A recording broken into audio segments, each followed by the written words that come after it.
अस्सलाम वालेकुम व्यूअर्स, उम्मीद करता हूँ कि आप सब अल्लाह के फजल से ठीक होंगे। आज की वीडियो का अनवान है घर से निकलने के आदाब और घर में दाखिल होने के आदाब। उम्मीद करता हूँ कि आपको मेरी वीडियो अच्छी लगेगी और आपके लिए फ़ायदेमंद साबित होगी। बढ़ते हैं वीडियो की जानिब। आपसे दरख्वास्त करूँगा कि आप चैनल को सब्सक्राइब करें, लाइक करें वीडियो को और शेयर करें ताकि दूसरे लोग भी इससे भरपूर फ़ायदा उठाएँ। कोई शख्स ऐसा नहीं जो बाहर ना जाता हो। मुसलमान और गैर मुस्लिम के दरमियान फ़र्क ये है कि मुसलमान का हर काम खैर और भलाई पर मुबनी होता है, चाहे वो मामूली काम ही क्यों ना हो। हदीस नबवी है कि नबी करीम सल्लल्लाहु अलैहि वसल्लम ने फरमाया, मोमिन का मामला बड़ा अजीब है, बिलाशुबा इसका सारा मामला खैर ही खैर है और ये एजाज़ मोमिन को हासिल है।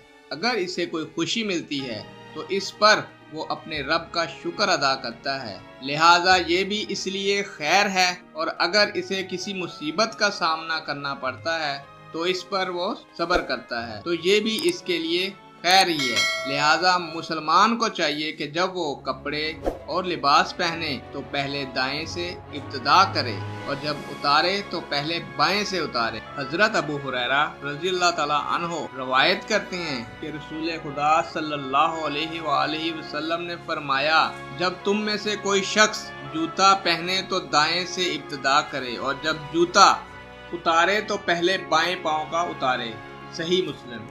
जब घर से निकलें तो निकलते वक्त ये दुआ पढ़ना ना भूलें। हज़रत अनस रज़ियल्लाहु ताला अन्हु से रवायत है, रसूलुल्लाह सल्लल्लाहु अलैहि वसल्लम ने फरमाया, जब इंसान घर से निकलते वक्त ये दुआ पढ़ता है तो इससे कहा जाता है, तुम्हारे लिए अल्लाह ही काफ़ी है और तुम्हें हदायत दी गई और शैतान को तुमसे दूर कर दिया गया। घर से बाहर निकलने की दुआ। बिस्मिल्लाह तवक्कलतु अलल्लाह ला हौला वला कुव्वता इल्ला बिल्लाह।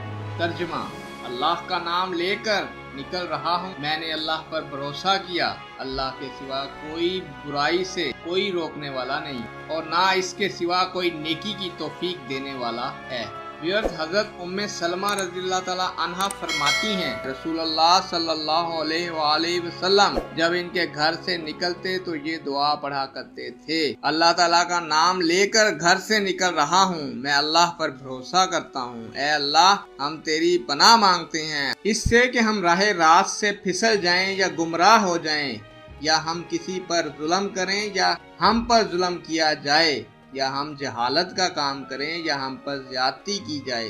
घर से निकलने वाले जब इन कलमात को पढ़ते हैं तो यकीनन वो बहुत सारी मुसीबतों से खुद को महफूज कर लेते हैं। इसके साथ वो अपने नबी करीम सल्लल्लाहु अलैहि वसल्लम की सुन्नतों को जिंदा करने वाले भी बन जाते हैं। अल्लाह ताला हम सबको इस तरह बाअमल जिंदगी गुजारने की तौफीक अता फरमाए। आपसे इजाज़त चाहता हूँ। अल्लाह हाफिज। अल्लाह ताला आप लोगों का हामी व नासिर हो।